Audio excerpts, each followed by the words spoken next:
Hi, I'm strength and conditioning specialist Mike Mejia. And a few weeks back, I wrote an article on bodyweight strength training for young athletes that appears right here on the Long Island Junior website. So as promised, in this brief video presentation, I'm going to be showing you the proper form for how to execute all of the drills that were featured in that article. Now, the great thing about the exercises you're about to see here is that they require no equipment whatsoever. So not only can young athletes do them at home, but they're also great for coaches to integrate into their practice sessions to make sure that their players are doing all the right things that they need to do to stay strong, mobile, and free from injury. And the fact that they require no equipment except for your own body weight also make them appropriate for exercises of all ages and ability levels and genders as well. So let's take a look at how to do those exercises right now. So our first drill is going to work the core, and it's called a dying bug. Now we're going to show you a beginner and an advanced version with these. Nicole's going to lie back with her knees bent, feet a little closer to you, and she's going to find a neutral spine posture. Now to find that, I'm going to have her get her arms out of the way a little bit so we can focus what's going on in her torso. I want you to arch your back up away from the ground as much as you can, and now press your back into the ground as much as you can. And we don't want either one of those positions. We want to find a middle ground there. So settle into a neutral spine posture, Nicole. Brace the core tight. Now what she's going to do is place her fingers on her hip bones, and keeping that neutral spine posture, she's going to extend one leg straight out as well as the opposite arm as close to the floor as possible. Hold for a second and come back in. Give me a couple of reps there, Nicole. Now the most important thing here is that she's not changing from that neutral spine posture, and the core is getting a great workout. And that's the beginner's version. And Nicole, why don't you show us the advanced one now? We're going to lift the legs up so the knees are directly over the hips. Same thing, we're still holding a neutral spine posture. I bring those calves a little bit lower. And once again, one arm in the opposite leg. Now this is going to be a lot harder in terms of getting low to the ground here. So don't go quite as low as she is if you feel that your back is going to start arching away from the floor. And this is the advanced version of the dying bug. And with either version, you want to do anywhere between 8 and 12 repetitions per set. All right, our next drill is really going to challenge the lower body, and it's called a unilateral squat and reach, or one-legged squat and reach. Now here we're using a water bottle. Out on a field, you can either use your water bottle or a tall agility cone or even your soccer ball. Now for these, what Nicole's going to do is she's going to stand on one leg, 1 foot over and 1 foot behind the water bottle. In one motion, she's going to drive her hips back and squat down as she reaches across her body, touches the bottle, and drives back up and through. Good form, Nicole. Give me a couple of reps there. Notice that she's keeping the knee in line with the toes. She's keeping her chest up and driving those hips back.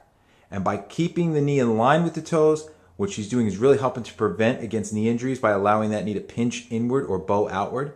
She's getting a lot of work through the glutes, the hamstrings, the quads as well. Keep that knee tracking straight over though. We don't want to see it pinching in or bowing out. An excellent job. You can see that she keeps her chest up. And that's the unilateral squat and reach. And you'll want to do 8 to 10 repetitions per side.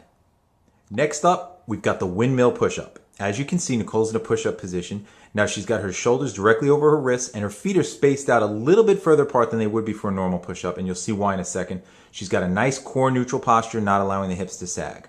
Here, she's going to descend into a controlled push-up, pause at the bottom, drive up and through, and when she gets to the top, she's going to rotate out into a windmill, stacking the arms vertically and rolling out onto the sides of her feet. Notice how she keeps the hips high, the shoulder blades are pinched tightly together, and she's not just throwing that arm up, but she's opening up with the core, getting a lot of shoulder stability on this drill, a lot of core stability as well, and of course the upper body work through the push-up.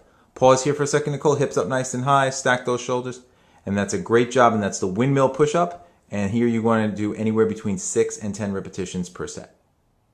Our next drill is called a marching bridge. And this is especially important for female athletes because it's really going to target the posterior chain, the glutes, the hamstrings, and the lower back, the entire core really.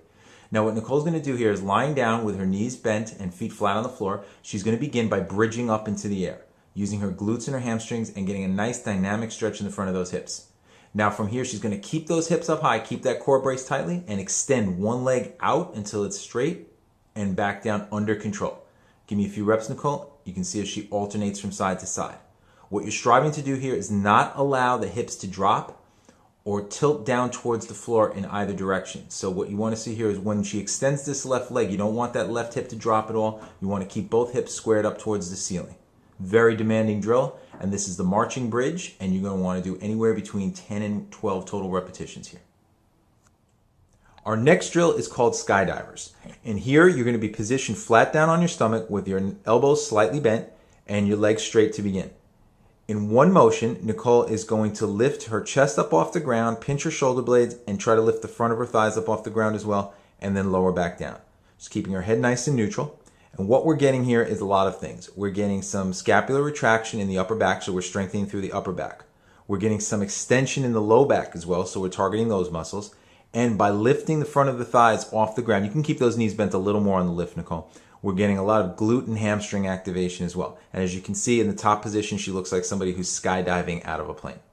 And these are skydivers, and you want to do anywhere between 10 and 15 repetitions per set. Back to the lower body for a drill called a lateral squat. Now, as you can see here, Nicole has got her feet positioned very wide apart, wider than shoulders width, with her feet and knees also pointing straight ahead. Now what we're going to do here is she's going to begin sitting into one hip, keeping the off leg, in this case the left leg, straight, and then driving back up and through. Great job, Nicole. What she's getting is a lot of activation in the muscles on the side that she's going to. So here she's working her right quad, her glutes, her hamstrings, and a tremendous stretch in the leg that she's going away from. Notice how she juts the hips back, but keeps the chest up nice and tall. She's not allowing her torso to collapse forward. And that's a lateral squat, and you're going to want to do anywhere between 12 and 16 total reps, or 6 to 8 per side. Back to the core with a drill called the plank with elevation change. Now Nicole's going to begin here by getting into a basic plank position, and for that she's going to get down onto her forearms, knees straight, and a nice neutral spine.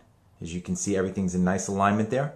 Now just that is hard enough, but here we're going to do something called an elevation change. She's going to begin by placing one hand underneath her shoulder, and then driving up to a push-up position, and then walking it back down under control. Excellent form, Nicole. Let's see a few reps. Now, what I will usually tell my athletes on a drill like this, pretend you have a glass of water sitting on your tailbone and try not to spill it. Very demanding and challenging drill, but really targets the core as well as builds upper body strength. And that's the plank with elevation change. For our final drill, we're back to the lower body where Nicole is lying down on her side for a drill called clamshells. Now with these, as you can see, she's got her knees bent, her ankles, knees, and hips are stacked, as well as her shoulders, and her core is braced nice and tight. Now the objective here is to keep the feet together and keep the core in a nice neutral spine position as she separates those knees and lifts up, holds for a second, and comes down. Good job, Nicole. Give me a few reps. Now this may not look like much, but after several reps, you're going to feel your outer thighs, your hips burning pretty decently. And this is an important drill, especially for female athletes, because strengthening these muscles can help to ward off knee injuries. Good controlled form, a nice hold at the top, and down under control, making sure not to move away from that neutral spine position. Can't emphasize that enough. And those are clamshells, and you're going to want to do anywhere between 12 and 15 repetitions per side. Now keep in mind, we're just scratching the surface here when it comes to effective strengthening drills for young athletes.